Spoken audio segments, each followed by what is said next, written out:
संगीता भालसिंग या माझ्या यूट्यूब चॅनलवर तुम्हा सर्वांचे हार्दिक स्वागत. राज्यशास्त्राची प्रश्नपत्रिका मी यापूर्वी पोस्ट केलेली आहे, परंतु त्याची उत्तरपत्रिका तयार करायची राहिली होती. तर आज आपण उत्तरं कशी लिहायची ते पाहूया. विषय राज्यशास्त्र. पहिली घटक चाचणी परीक्षा आमच्या कॉलेजमध्ये झालेली आहे, ती प्रश्नपत्रिका आहे. इयत्ता 11वी आणि 25 गुणांची ही प्रश्नपत्रिका आहे. प्रश्नपत्रिका यापूर्वी पोस्ट केलेली आहे, तो व्हिडिओ तुम्ही पाहिला. बरेच जण उत्तरं मागत होते, पण उत्तराचा व्हिडिओ बनवायला वेळ मिळाला नाही, म्हणून थोडासा उशीर झाला आहे. त्याबद्दल दिलगिरी व्यक्त करते. आणि पाहूया उत्तर कशी लिहायची किंवा उत्तरपत्रिका म्हणून एक नमुना म्हणून या प्रश्नपत्रिकेचा अभ्यास करायचा आहे. हीच प्रश्नपत्रिका तुमच्या कॉलेजमध्ये असेल असे नाही, परंतु यातील प्रश्न काही असू शकतात आणि सत्र परीक्षेला देखील यातील प्रश्न येणार आहेत. चला तर पाहूया प्रश्नांची उत्तरं कशी लिहायची. तत्पूर्वी सूचना पहा. सर्व प्रश्न सोडविणे आवश्यक आहे. उजव्या बाजूचे अंक प्रश्नाचे पूर्ण गुण दर्शवतात. आणि तिसरी सूचना सगळ्यात महत्त्वाची, प्रत्येक नवीन प्रश्नाच्या उत्तराचा प्रारंभ नवीन पानावर करावा. म्हणजे नवीन प्रश्न नवीन पानावर, पहिला प्रश्न, दुसरा, तिसरा उपप्रश्न क्रमाने घेतले चालतात, पण नवीन प्रश्न असेल तर नवीन पानावर घ्यायचा आहे. महत्त्वाची सूचना लक्षात ठेवा. पेपर आपला नीटनेटका दिसला पाहिजे. प्रश्न पहिला अ. कंसातील दिलेल्या पर्यायांपैकी योग्य पर्याय निवडून विधाने पूर्ण करा. शब्द पहा. विधाने पूर्ण करा म्हणजे फक्त उत्तराचा पर्याय न लिहिता विधान पूर्ण लिहायचं. 4 गुण आहेत आणि 4 विधानं आहेत. 1. उदारमतवादी राष्ट्रवादाचा उगम टिंबटिंब या राज्यक्रांतीत झाला. पर्याय अमेरिका, फ्रेंच, रशिया, इंग्लंड. आता 4 पैकी अचूक उत्तर जे आहे ते आहे फ्रेंच. मग पूर्ण वाक्य लिहायचं आहे. इथे पहिलं वाक्य पूर्ण लिहायचं. उदारमतवादी राष्ट्रवादाचा उगम फ्रेंच या राज्यक्रांतीत झाला. नंबर 2. राष्ट्र या शब्दाला इंग्रजी भाषेत टिंबटिंब असे म्हणतात. पर्याय नेशन, नेशो, नॅस्ट्रेलिया, स्टेट. आता याचं अचूक उत्तर आहे नेशन. पूर्ण वाक्यात लिहायचं. राष्ट्र या शब्दाला इंग्रजी भाषेत नेशन असे म्हणतात. 3. स्वराज्य ही संकल्पना टिंबटिंब यांनी मांडली. पर्याय महात्मा फुले, डॉक्टर आंबेडकर, डॉक्टर राजेंद्र प्रसाद, महात्मा गांधी. आणि अचूक उत्तर आहे महात्मा गांधी. पूर्ण वाक्य लिहायचं. स्वराज्य ही संकल्पना महात्मा गांधी यांनी मांडली. 4. राजकीय समतेचा टिंबटिंब हा पाया आहे. पर्याय राजेशाही, अधिकारशाही, लोकशाही, लष्करी राजवट. अचूक उत्तराचा पर्याय आहे लोकशाही. राजकीय समतेचा लोकशाही हा पाया आहे.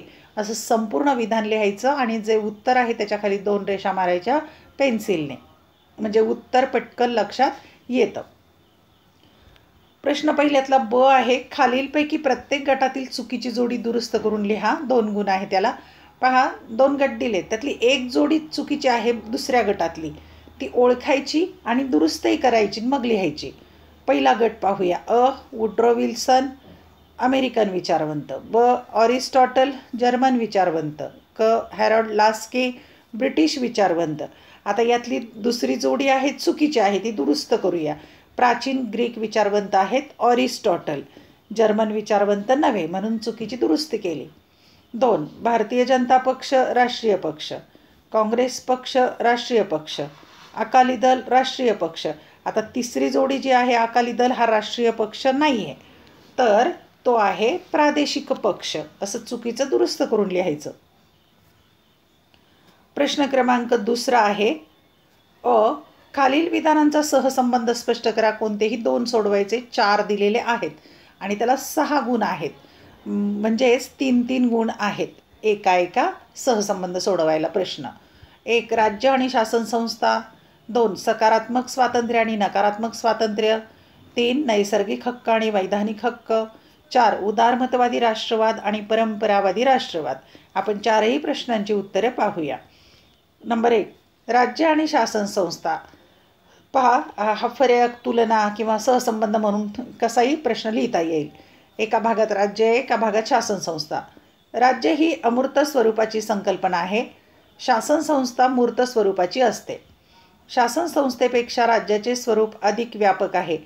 त्यात सर्व सार्वजनिक संस्था तसेच समाजातील सर्वांचाच नागरिक म्हणून समावेश होतो. शासन संस्था हा राज्याचा एक भाग आहे. राज्य हे कायमस्वरूपी असते. शासन संस्था ही निश्चित कालावधीसाठी असते. शासन संस्थेत बदल होऊ शकतो, सरकार बदलू शकते. राज्य हे व्यक्तिनिरपेक्ष असते, ते राजकीयदृष्ट्या तटस्थ असते. शासन संस्थेला विचारप्रणालीवर आधारित अजेंडा असतो, त्यानुसार त्यांना धोरणांची अंमलबजावणी करायची असते. राज्य हे सार्वभौम असते. शासनाला राज्याकडून अधिकार प्राप्त होतात. राज्याच्या अधिकाराची प्रत्यक्ष अंमलबजावणी शासनसंस्था करते. असा सहसंबंध लिहायचा. प्रश्न दुसरा आहे यातला सकारात्मक स्वातंत्र्य आणि नकारात्मक स्वातंत्र्यातला सहसंबंध. 1. इसाया बर्लिन यांनी स्वातंत्र्याच्या 2 संकल्पना या निबंधामध्ये सकारात्मक स्वातंत्र्य आणि नकारात्मक स्वातंत्र्य या 2 संकल्पना मांडल्या. 2. सकारात्मक स्वातंत्र्य ही संकल्पना आधुनिक उदारमतवादी प्रणालीतून घडली आहे, तर नकारात्मक स्वातंत्र्य ही संकल्पना अभिजात उदारमतवाद आणि नव उदारमतवाद या 2 विचारप्रणालींच्या प्रभावातून घडली आहे. 3. स्वातंत्र्यावरील सर्व निर्बंध नकारात्मक स्वातंत्र्याचे पुरस्कर्ते नाकारतात, तर सकारात्मक स्वातंत्र्याच्या पुरस्कर्त्यांच्या मते सामूहिक हितासाठी राज्याचे नियंत्रण आवश्यक आहे. पुढचा सहसंबंध आहे तिसरा, नैसर्गिक हक्क आणि वैधानिक हक्क. उत्तरातला पहिला क्रमांक. नैसर्गिक हक्क हे मानवी स्वभावाचे व विवेकाचे अभिन्न अंग आहे. ते निसर्गतः प्रत्येक व्यक्तीला मानव म्हणून प्राप्त होतात. 2. वैधानिक हक्क हे राज्याकडून व्यक्तीला दिले जातात. त्यांचे स्वरूप आणि व्याप्ती राज्याद्वारा निश्चित केली जाते. 3. नैसर्गिक हक्क आपल्यापासून कोणीही हिरावून घेऊ शकत नाही, तर कोणत्या कारणास्तव व्यक्तीला तिच्या हक्कांपासून वंचित केले जाईल हे कायद्यात स्पष्ट करण्यात आलेले असते. चौथा सहसंबंध, उदारमतवादी राष्ट्रवाद आणि परंपरावादी राष्ट्रवाद. उदारमतवादी राष्ट्रवाद. उदारमतवादी राष्ट्रवादाचा उगम फ्रेंच राज्यक्रांतीत झाला. राष्ट्राध्यक्ष वुड्रो विल्सन यांच्या 14 मुद्द्यांमध्ये देखील हा दिसून येतो. राष्ट्र आणि सार्वभौमत्वाची सांगड राष्ट्रवाद घालून देतो. प्रत्येक राष्ट्राला स्वातंत्र्य आणि सार्वभौमत्वाचा अधिकार आहे हे उदारमतवादी राष्ट्रवाद मानतो. परंपरावादी राष्ट्रवाद. हा राष्ट्रवाद समाजाला अंतर्मुख करणारा आहे. राष्ट्र आणि समाज यांचे संबंध अतिशय जवळचे आहेत असे तो मानतो. स्वदेशाभिमानाला हा राष्ट्रवाद खूप महत्त्व देतो. पुढचा प्रश्न आहे ब. खालील विषयावर तुमचे मत 20 ते 25 शब्दात स्पष्ट करा. कोणते एकच सोडवायचं. 3 गुण आहेत. 2 दिलेले आहेत, 1 सोडवायचं. भारत एक राज्य आहे. 2. महिलांना सुरक्षितपणे कामासाठी जाता येईल यासाठी उपाय सुचवा. दोन्हीपैकी एकच लिहायचं, पण आपण इथे 2ही सोडवूया. 1. भारत एक राज्य आहे, आपले मत नोंदवा. उत्तर. भारत एक राज्य आहे या विधानाशी मी सहमत आहे. याची कारणे पुढील प्रमाणे. 1. 15 ऑगस्ट 1947 रोजी भारताला स्वातंत्र्य मिळाले.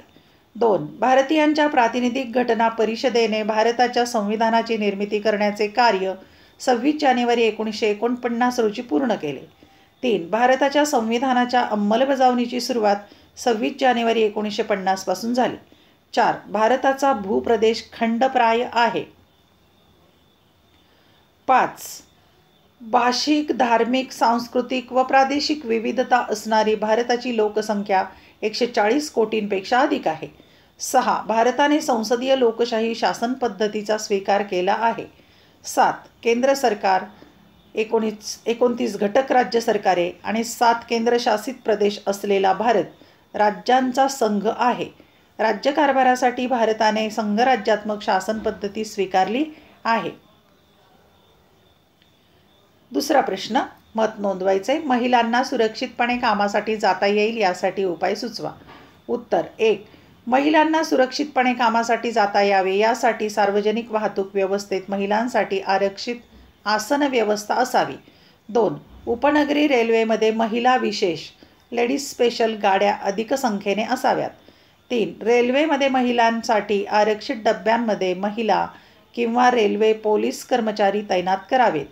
त्या डब्यात प्रवास करण्यास पुरुष प्रवाशांना मज्जाव करावा. 4. बंदी असूनही महिलांच्या डब्यात जबरदस्तीने प्रवास करणाऱ्या गुंडांना अटक करण्यात यावी व कडक शिक्षा ठोठावण्यात यावी. प्रश्न क्रमांक 3, शेवटचा प्रश्न. खालीलपैकी एका प्रश्नाचे उत्तर दिलेल्या मुद्द्यांच्या आधारे 150 ते 200 शब्दात लिहा. 10 गुण. दीर्घोत्तरी प्रश्न आहे आणि 2 दिलेले आहेत प्रश्न, एकच सोडवायचा आहे आणि त्याला मुद्दे दिलेले आहेत. त्या मुद्द्यांचा आधार घेऊन उत्तर लिहायचं. 1. राज्याची व्याख्या सांगून घटक स्पष्ट करा. लोकसंख्या, भूप्रदेश, शासनव्यवस्था, सार्वभौमत्व. किंवा दुसरा प्रश्न पाहू. हक्कांची संकल्पना विशद करा. अ. हक्कांचा अर्थ आणि वर्गीकरण. ब. वैधानिक हक्क आणि क. मानवी हक्क. याचं सविस्तर उत्तर कसं लिहायचं ते पाहू. दोन्ही पण सोडवू आपण. क्रमांक 1. राज्याची व्याख्या सांगून घटक स्पष्ट करा.